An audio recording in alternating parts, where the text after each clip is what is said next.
Como segundo fragmento de la clase 14, quiero retomar lo que veníamos diciendo en términos de ventaja comparativa y de proteccionismo para volver a la referencia histórica respecto a la reacción del liberalismo contra el mercantilismo y todas sus regulaciones que imponían un superávit comercial para el país más poderoso, sobre todo para los países colonialistas, los que tenían colonias en América y en África.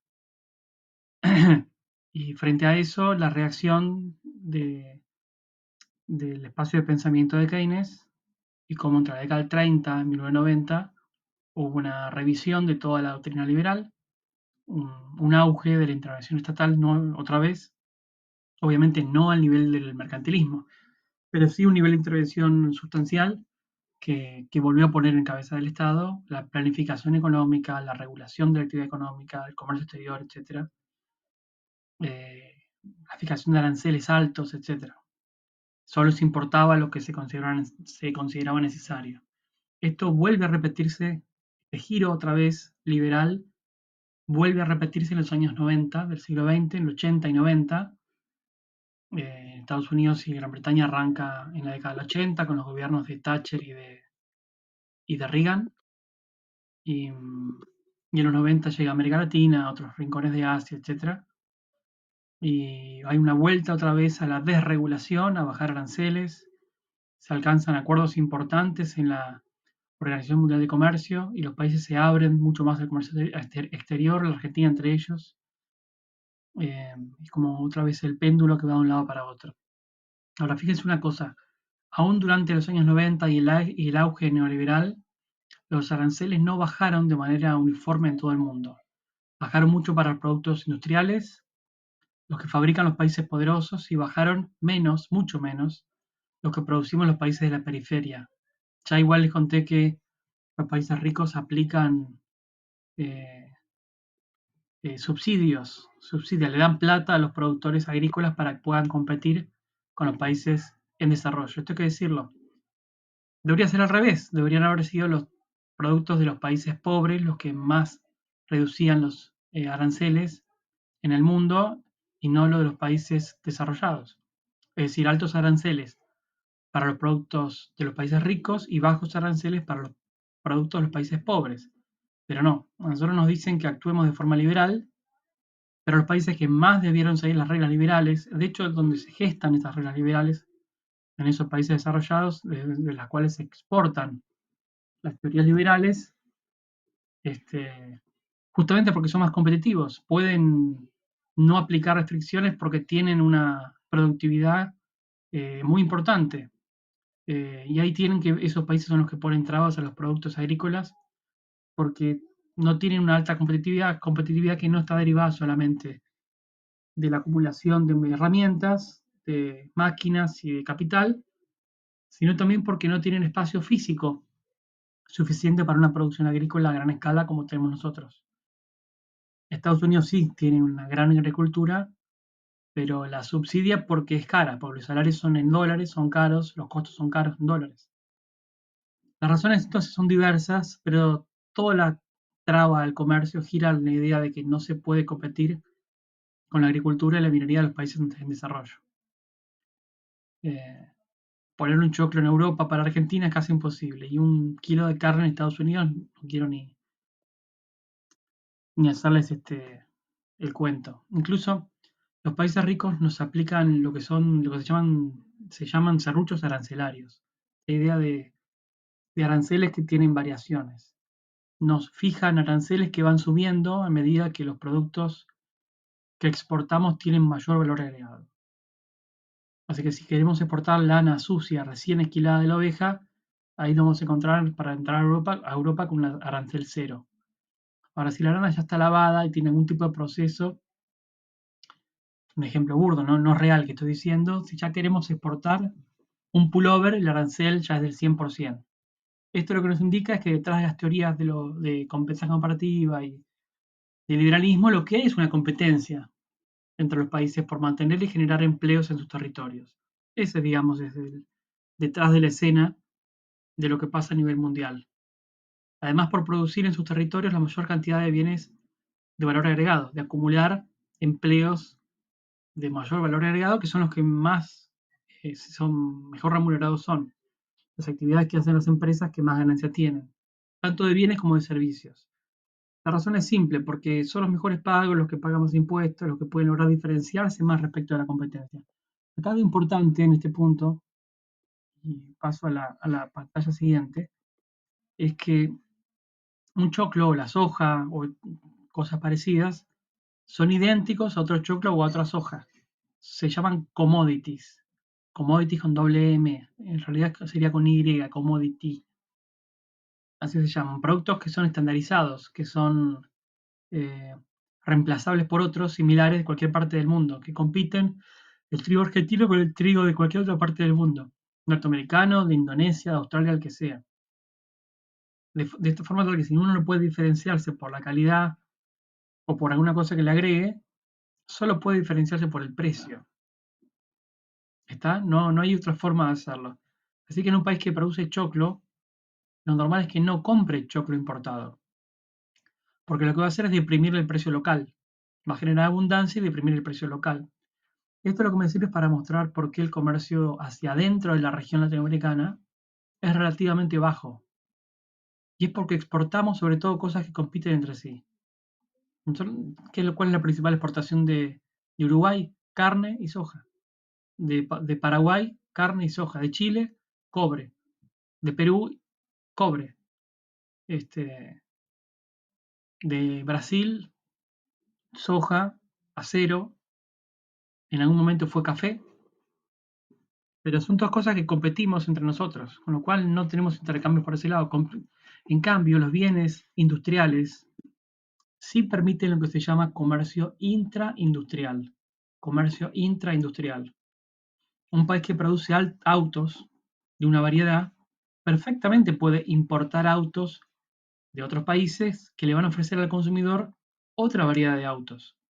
Si bien pueden disputar mercados, existe la chance de diferenciar el producto, ya sea para una competencia monopolística o no. Puede haber muchas marcas de relojes, de ropa, de autos que convivan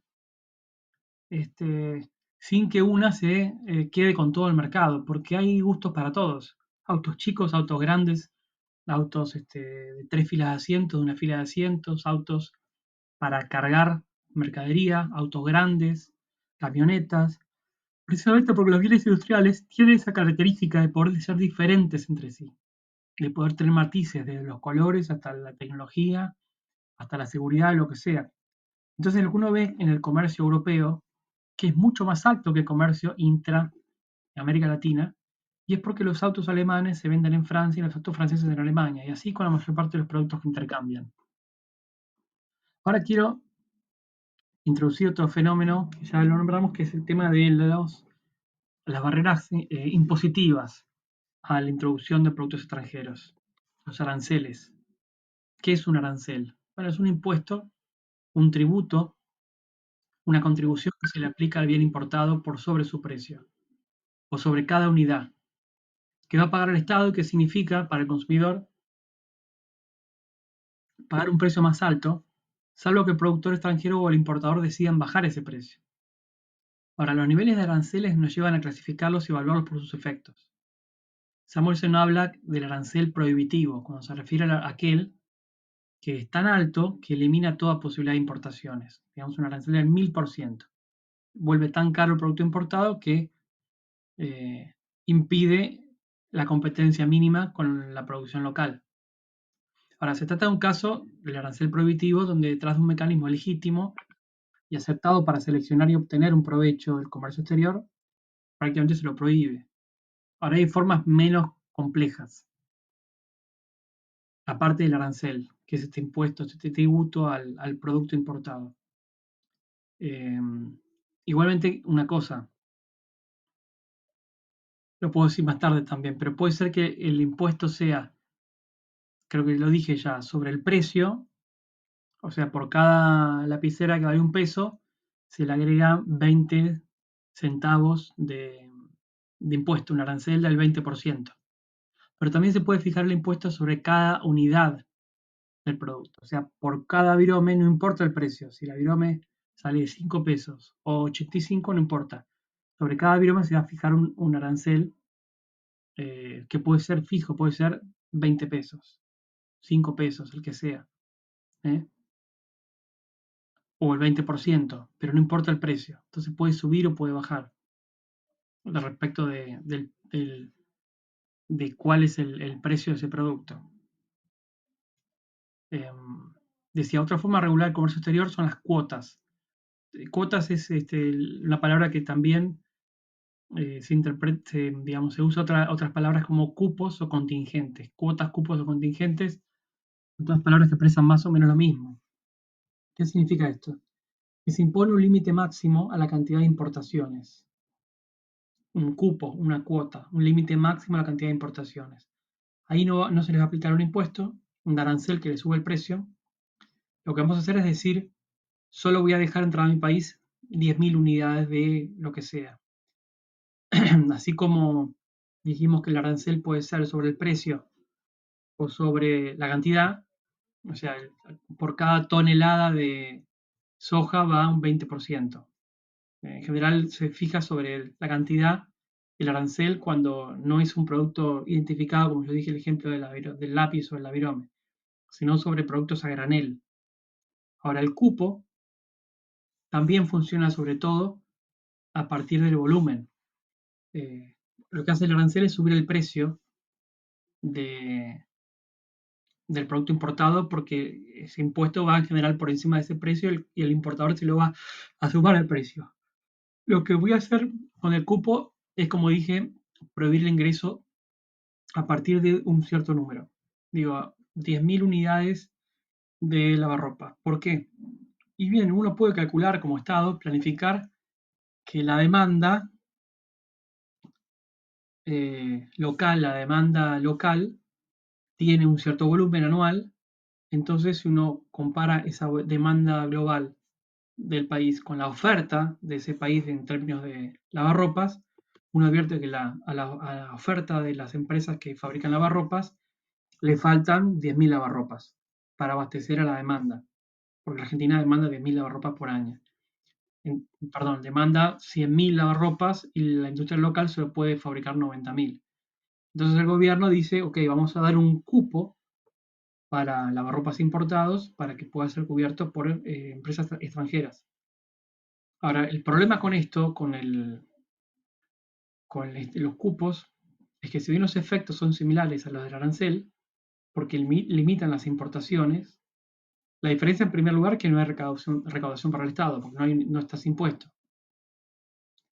Fíjense que en las últimas décadas la OMC, la Organización Mundial de Comercio, que se ocupa precisamente de regular el comercio y de evitar las trabas, o tratar de disminuir las trabas, ha intentado que los países desarmen todas las barreras al comercio y se transformen en aranceles, porque son más previsibles y mejores para no trabar artificialmente el comercio mundial. Imagínense que todos los importadores se pelean, y esto ocurre por estar entre quienes consiguen quedar dentro del cupo. Todos el 1 de enero están reclamándole al gobierno que le deje importar tanta cantidad. Entonces lo que puede pasar es que existe una discriminación entre importadores a los cuales se les permita importar una cantidad y a otros una cantidad diferente. Ha habido casos de corrupción y otras cosas porque esas licencias para importar dentro del cupo se van dando para cubrir ese espacio permitido y puede resultar decisión arbitraria de un funcionario de turno. Argentina prácticamente no tiene política de cupos. Está totalmente arancelizado el mecanismo de administración del comercio exterior. Pero fíjese que en la Unión Europea nos impone a nosotros cupos de carnes para los cortes más caros de carne, la cuota Hilton se llama. Así que los frigoríficos locales se pelean por exportar a ver quién lo exporta a Europa. Dentro de esos creo que son 10.000 kilos anuales o toneladas anuales de carne de primer nivel. Y ahí los espacios, los turnos los da el gobierno argentino. El Estado argentino administra esos cupos para frigoríficos y siempre es una pelea a muerte. Fijamos acá este fragmento y vamos al siguiente.